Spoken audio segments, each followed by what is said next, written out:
नमस्कार दोस्तों, मैं हूं दीपक त्रिपाठी और आप सभी का स्वागत करता हूं आपके अपने YouTube channel HM coaching classes में। बहुत बड़ी बात मैं आज बोलने वाला हूं और बहुत बड़ी बात करने वाला हूं, इसीलिए बड़े ध्यान के साथ सुनिएगा। ऐसा मत करिएगा कि आधी बात आप लोग सुन लें और फिर कुछ भी बोल करके चले जाए। ठीक है, आरआरबी एनटीपीसी जो रिजल्ट आया है, अभी जो रिजल्ट आया उसके बाद से काफी उथल-पुथल मची हुई है। बहुत सारे लोग, क्योंकि बहुत सारे लोग फेल होंगे, जाहिर सी बात है। अगर 1.25 करोड़ 1.5 करोड़ बच्चे अप्लाई करेंगे और उसमें कुछ कुछ ही लोगों का सिलेक्शन हो पाएगा या फिर कुछ ही लोगों का नाम आया है। आप मान सकते हैं कि 3 से 4 लाख लोगों का या फिर 7 लाख लोगों का भी मान लीजिए, तब भी कितनी बड़ी संख्या में ऐसे लोग हैं जो बाहर हुए हैं कंपटीशन से, तो उन लोगों में खलबली तो मचेगी ही। और उसे आग देने का काम कुछ चैनल कर रहे हैं जो कि पूरी तरह से भड़का रहे हैं, या फिर आप ये मान सकते हैं कि अभ्यर्थियों के कंधे पर बंदूक रख के चला रहे हैं। खुद कुछ करना भी नहीं है और दूसरे के कंधे पर बंदूक रख के चला दी जाए, उन पर आग लगा दी जाए, चिंगारी लगा दी जाए। सारी बातें इसमें करेंगे, इनका पर्दाफाश करेंगे कि कौन सा चैनल है और क्या वजह है, इनका उद्देश्य क्या है, क्यों आखिर ऐसा कर रहे हैं, ऐसा करने से क्या फायदा हो सकता है किसी का कि आप रिजल्ट को रोकने की बात करें, आप रिजल्ट लेट में देने की या री एग्जाम कराने की बात करने लगे। ये सारी बातें आप क्यों कर रहे हैं? तो इन सारी बातों का कुछ ना कुछ उद्देश्य होगा, कुछ ना कुछ मोटो होगा। यहां पर बात करेंगे सीबीटी 2 और मेरा स्कोर कार्ड क्या है वो भी मैं आपको दिखाऊंगा, क्योंकि बहुत सारे लोग बोल रहे थे कि आपके इतने नंबर आए भी हैं या नहीं आए हैं, क्या रहा है मेरा स्कोर कार्ड, मेरे कितने से कितने हुए हैं बढ़ करके, या फिर कितने नंबर है। ये सारी चीजें मैं आपको दिखाऊंगा इसी वीडियो में। आपके भविष्य के साथ खिलवाड़ करने वाले जो चैनल हैं, काफी सारे चैनल हैं जहां पर इस तरह की चीजें बन रही हैं। काफी सारे लोग तो केवल छोटे मोटे चैनल हैं तो उन पर बात नहीं करेंगे, जो बहुत बड़े प्लेटफॉर्म पर खड़े होकर के, बहुत प्रतिष्ठित टीचर होकर के इस तरह की बातें कर रहे हैं। ऐसा लग रहा है कि वो बिल्कुल ही कुछ भी बिना जानकारी के या बिना होमवर्क किए बोल देते हैं पहले, उसके बाद फिर अपने बचाव कार्य में लग जाते हैं। पहले शुरुआत में तो बोल दिया कि रेलवे बहुत गलत कर रहा है, रेलवे को इस तरह से रिजल्ट जारी ही नहीं करना चाहिए, ये नहीं करना चाहिए, वो नहीं करना चाहिए। उसके बाद अब बोल रहे हैं कि अगर नोटिफिकेशन में लिखा भी है तो क्या होता है। अब इस तरह की बातों पर आ गए हैं, अब अपना बचाव करने के लिए कुछ भी बोल जाएंगे। ठीक है, अगर आपका चयन हुआ है या फिर चयन नहीं हुआ है तो सही सलाह क्या होगी, आपको वाकई में क्या करना चाहिए, इस पर भी बात करेंगे। सबसे पहले अगर मैं अपने स्कोर कार्ड की बात करूं तो स्क्रीन पर लगा देता हूं अपना स्कोर कार्ड। आप लोग बड़े ध्यान से देख लीजिए एक एक चीज। जो मेरा एग्जाम हुआ था, यह हुआ था 2 फरवरी को। ठीक है, 2 फरवरी को 3:30 से लेकर के 4:30 वाली शिफ्ट में हुआ था, 2 फरवरी को। और इसमें जो 3 प्रश्न थे वो 3 प्रश्न रॉन्ग थे या गलत थे, आप ये मान सकते हैं, जो कि आप देख सकते हैं। 97 टोटल प्रश्न थे जिन्हें अटेम्प्ट करना था, या फिर इन पर जो है नंबर दिए गए हैं। ठीक है, मैंने अटेम्प्ट किए थे 73। पिछली वीडियो में भी मैंने बताया कि मैंने 73 अटेम्प्ट किए थे, लेकिन उसमें मैंने लिखा था कि 65 सही, 66 सही है। ठीक है, लेकिन हो सकता है कि मेरा जो एक सही मैंने यहां पर काउंट किया था वो प्रश्न बाद में गलत मान लिया गया हो, इसीलिए यहां पर 65 सही हो गए और गलत हो गए हैं 7 मैंने गलत काउंट किए थे और 66 मैंने सही काउंट किए थे। टोटल अटेम्प्ट 73 किए थे, जो कि क्योंकि पहले नंबर आ नहीं रहे थे जब तक स्कोर कार्ड नहीं आया था, तो मैंने आंसर की हेल्प से जो मेरे सही गलत थे उन्हें काउंट किया था और उनके हिसाब से अपना मार्क निकाले थे, वो मैंने आपको बताया था। लेकिन अब यहाँ पर पूरी तरह से क्लियर हो गया है। जो स्कोर मेरा बना है ये काट पीट करके ये 62.66 बना। उसके बाद जो प्रोरेटेड स्कोर है, यानी कि 97 को 100 मान करके जो स्कोर बनाया गया, उससे मेरा बना है 63.60। और बढ़ने के बाद, नॉर्मलाइजेशन के बाद मेरा स्कोर बना है 82.07।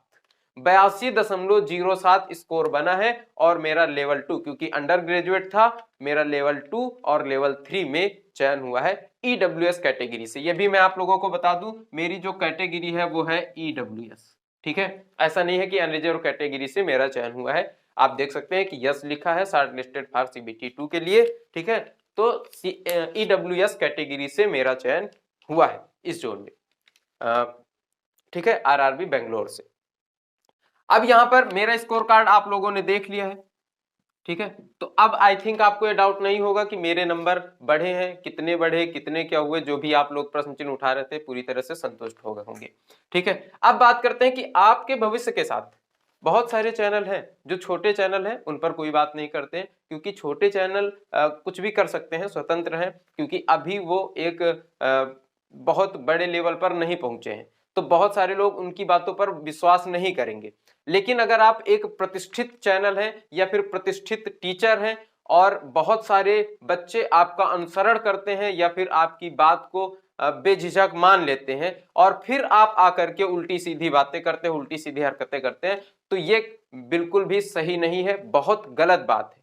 और एक चैनल का मैं यहां पर नाम लेना चाहूंगा, वो चैनल आप लोग देख सकते हैं, मैं स्क्रीन पर लगा देता हूं एक स्क्रीनशॉट, आप देख सकते हैं। आपने इसके पहले वीडियो भी काफी सारे देखे होंगे, काफी सारे वीडियो देखे होंगे जो इस तरह की बातें कर रहे थे कि भड़काने वाली बातें कर रहे थे और लगातार बच्चों को टारगेट किया जा रहा है, बच्चों को भड़काया जा रहा है कि आप ये गलत तरीके से, अभी तक बोला जा रहा था कि गलत तरीके से रिजल्ट आया है, रेलवे इस तरह से रिजल्ट नहीं, एक ही पोस्ट पर मतलब एक ही बच्चे का 3-3 4-4 पोस्टों पर 3-3 4-4 लेवल पर सिलेक्शन हुआ, जबकि रेलवे ने तुरंत अपना क्लेरिफिकेशन नोटिफिकेशन जारी किया और उसमें बताया कि मैंने अपने नोटिफिकेशन में यही लिखा था कि जो चयन प्रक्रिया होगी वो प्रत्येक स्तर की अलग अलग होगी।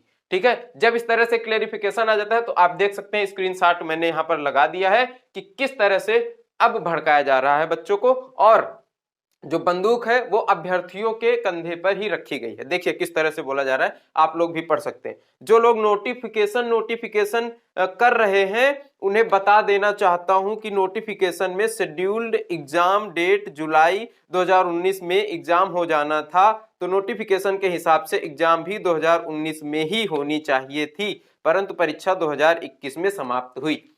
मानते हैं आपकी बात सही है कि नोटिफिकेशन में 2019 में एग्जाम हो जाना था जुलाई में, लेकिन जुलाई 2019 में परीक्षा नहीं हुई, 2021 में हुई। तो आप इसके लिए कोर्ट जाइए, आप इसके लिए जवाब मांगिए, आप इसके लिए जो है प्रोटेस्ट करते, या फिर आपने किया, आपने ये सारी चीजें किया तो आपने वो किया और उसका रिजल्ट आपको देखने को मिला। ठीक है, तो इसमें आप इसके लिए उसे दोषी कह सकते हैं बोर्ड को, या फिर इसके लिए आप कोर्ट जा सकते हैं और कोर्ट भी आपकी बात मान सकता है कि हाँ भाई तुमने लेट क्यों किया, और हो सकता है कि बोर्ड को फटकार भी लगाए और आपकी बात को स्वीकारा जाए। लेकिन अब आगे क्या बोल रहे हैं कि नोटिफिकेशन कोई ब्रह्मा की लकीर नहीं है। अब अगर मैं आपसे कोई बात कहता हूं और लिखित तौर पर देता हूं, मैं कोई बात आपसे बोल रहा हूं, मैं बता रहा हूं कि मेरे यहां पर चयन प्रक्रिया क्या है, तो मैं उसी चयन प्रक्रिया के आधार पर तो चयनित करूंगा। अब यहां पर रेलवे बोर्ड चाहे तो स्वतः थोड़ा बहुत परिवर्तन कर सकता है, अगर उसने ये नोटिफिकेशन में लिखा होगा, वो भी उसने लिखा होगा कि मैं चाहूं तो स्वतः यहां पर परिवर्तन कर सकता हूं, लेकिन आपके कहने से ऐसा जरूरी नहीं है कि उसे करना ही पड़ेगा। ठीक है, यहां पर देखिए क्या लिखा गया है कि नोटिफिकेशन कोई ब्रह्मा की लकीर नहीं है। जब रेलवे नोटिफिकेशन में लिखी हुई चीज का पालन नहीं की, तो यदि नोटिफिकेशन में ऐसा लिखा भी हुआ है कि ऐसा रिजल्ट जारी होगा, तो भी रेलवे को इस पर पुनर्विचार करना होगा। रेलवे विद्यार्थी लिखने की क्या जरूरत थी, जब आप इसे आप अपने ऑफिशियल हैंडल से, अपने ऑफिशियल टेलीग्राम पर प्रसारित कर रहे हैं और पूरी तरह से यूट्यूब पर आकर के चिल्ला चिल्ला करके प्रसारित कर रहे हैं। इस तरह से आप बच्चों को भड़का रहे हैं और इनके भविष्य के साथ खिलवाड़ कर रहे हैं। और मैं आपको बताता हूं कि आपके भविष्य के साथ क्या खिलवाड़ हो रहा है। अगर आपका चयन नहीं भी हुआ है ना, तब भी आप ये मान लीजिए कि इसमें कुछ भी नहीं हो सकता है। रेलवे ने अपना क्लेरिफिकेशन जारी कर दिया नोटिफिकेशन, और इससे पहले जो नोटिफिकेशन था उस पर भी साफ साफ ये लिखा था कि जो चयन प्रक्रिया होगी इसी प्रकार होगी जिस प्रकार रेलवे कर रहा है। रेलवे बिल्कुल सही तरीके से, जिस तरह से नोटिफिकेशन में बोला गया था उसी तरीके से चयन प्रक्रिया कर रहा है और इसी तरीके से आगे भी करेगा। ठीक है, पहली बात, इसीलिए इसमें कुछ भी नहीं होने वाला है। आप कोर्ट चले जाइए, कहीं पर भी चले जाइए, आप कुछ भी कर लीजिए, इसके लिए आप बोर्ड को दोषी नहीं कह सकते हैं, क्योंकि वो उसी तरीके से भर्ती प्रक्रिया कर रहा है। आप चाहें तो कोर्ट इसलिए जा सकते हैं कि यह परीक्षा इतनी देर में क्यों करवाई गई। ठीक है, तो आपके पास ये कोई भी ऑप्शन उपलब्ध नहीं है कि आप बोर्ड को इस तरह से घेर पाए। दूसरी बात, अगर आपका चयन नहीं हुआ है तो आपके सामने जो दरवाजे खुले हुए हैं अभी, आप चाहें तो उनमें थोड़ी सी मेहनत करके, थोड़ी सी पढ़ाई करके वहां पर नौकरी पा सकते हैं, लेकिन आप यहीं पर फंसे रहेंगे, इसी खिलवाड़ में फंसे रहेंगे। सुबह से लेकर शाम तक इसी में अपना दिमाग खपाएंगे और इसी में टेंशन में बने रहेंगे, इसी में पड़े रहेंगे। आप वो भी तैयारी नहीं कर पाएंगे और जो दरवाजे खुले हुए हैं वो भी दूसरे लोग अपनी बाजी मार ले जाएंगे और आप इसी तरह से परेशान होकर रह जाएंगे। इसीलिए मेरी ये सलाह है कि अगर आपका चयन नहीं भी हुआ है तब भी आपको तैयारी करनी चाहिए, और अभी जो रेलवे ग्रुप डी की परीक्षा होनी है और भी बहुत सारी परीक्षाएं होनी है। अगर आप यूपी में रहते हैं, क्योंकि मैं यूपी में रहता हूं, अगर आप यूपी में रहते हैं तो आप भी जानते होंगे कि यूपी लेखपाल की वैकेंसी आ गई है। आप यूपी लेखपाल की तैयारी कर सकते हैं। जो यूपी पुलिस में है, रेडियो ऑपरेटर वगैरह की आई हैं, और यूपीपी कांस्टेबल की भी बहुत जल्द आने वाली है। तो ये काफी सारी वैकेंसी आने वाली हैं। आप इस तरह से तैयारी अगर करते रहेंगे तो आपका चयन कहीं ना कहीं पर तो हो ही जाएगा। लेकिन अगर आप इसी तरह से केवल फंसे रहेंगे और उल जुलूल हरकतों में बस पड़ जाएंगे तो आपका कुछ भी नहीं होने वाला है, बस यही करते रह जाएंगे।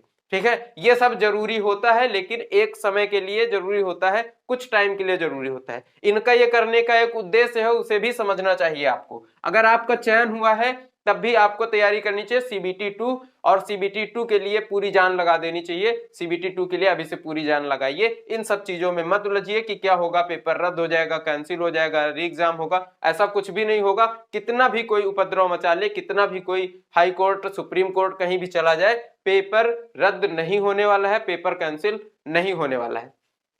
सिंपल सी बात है। अब यहां पर आते हैं कि इन चैनलों का उद्देश्य क्या है। ये जितने भी चैनल हैं, ये जितने भी चैनल हैं, और खासकर जिस चैनल को मैंने अभी आपको एक्सपोज किया है, दिखाया है कि ये क्या कर रहे हैं, इनका उद्देश्य क्या है।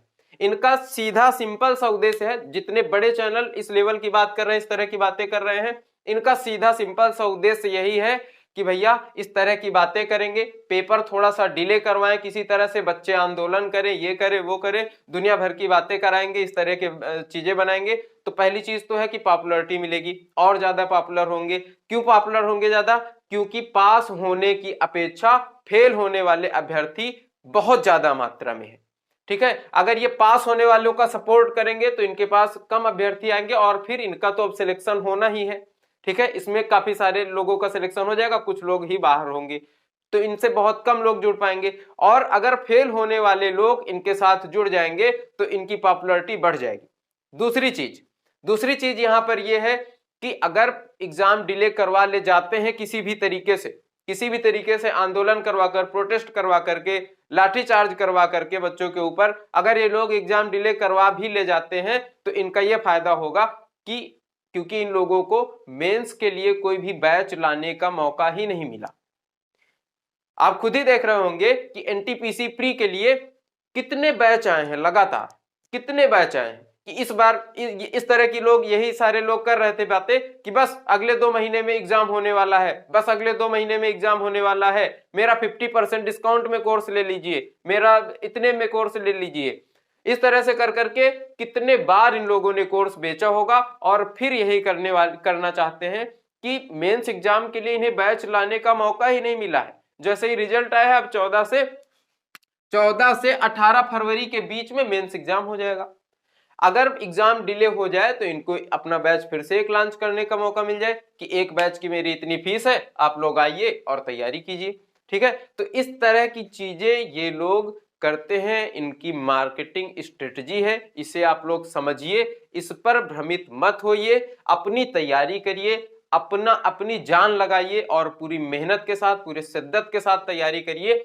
मैं भी तैयारी में लगा हुआ हूं और आप लोग भी तैयारी में लगे रहिए। जितने लोगों का चयन हुआ है उन्हें मैं ऑल द बेस्ट कहता हूं अगले फेज के लिए, सीबीटी 2 के लिए, और जिन लोगों का चयन नहीं हुआ है उनके लिए भी ऑल द बेस्ट है अदर एग्जाम्स के लिए। आप लोग अगर अदर एग्जाम की तैयारी पूरी शिद्दत के साथ करते हैं तो कहीं ना कहीं पर आपका चयन जरूर हो जाएगा, और आपको तैयारी करनी चाहिए। ठीक है, आई होप आपने सारी चीजें अच्छे से समझ ली होंगी और आपको समझ में आ गया होगा कि आपको अगले दिनों में क्या करना है, यानी आने वाले दिनों में आपको किस प्लानिंग के साथ क्या करना है। मुझे पता है कि बहुत सारे लोग काफी सारा उल्टा सीधा कुछ भी बोल करके जाएंगे कमेंट बॉक्स में, मुझे उससे कोई भी फर्क नहीं पड़ता है। आप क्या बोलते हैं, आपकी जैसी सोच होगी, आपके जैसे संस्कार होंगे, आप उसी तरह की बातें यहां पर करके जाएंगे, तो मुझे उससे कोई भी फर्क नहीं पड़ेगा। ये दुनिया देखेगी और आप भी देखेंगे कि आप क्या करते हैं और आपको लोग किस तरह से ट्रीट करते हैं और किस तरह से आपको देखते हैं। आपका नजरिया जैसा होगा, दुनिया भी आपके प्रति वैसा ही नजरिया बना करके रखेगी। और दूसरी बात यह है कि मैं अब आपको इसी तरह के वीडियोस के साथ नेक्स्ट वीडियो में मिलूंगा। आप चाहें तो हमारे चैनल को सब्सक्राइब कर सकते हैं, अदरवाइज कोई भी ऐसी बात नहीं है। बस आपको अगर अच्छा लगता हो तो आप सब्सक्राइब कर लीजिए, इससे मुझे भी हेल्प मिलेगी, सपोर्ट मिलेगा। और मैं आपको नेक्स्ट वीडियो में मिलूंगा, तब तक के लिए बाय बाय, टेक केयर, जय हिंद, नमस्कार, अपना ख्याल रखिए और तैयारी करते रहिए, ध्यान रखिए, फंसिए मत किसी भी चक्कर में।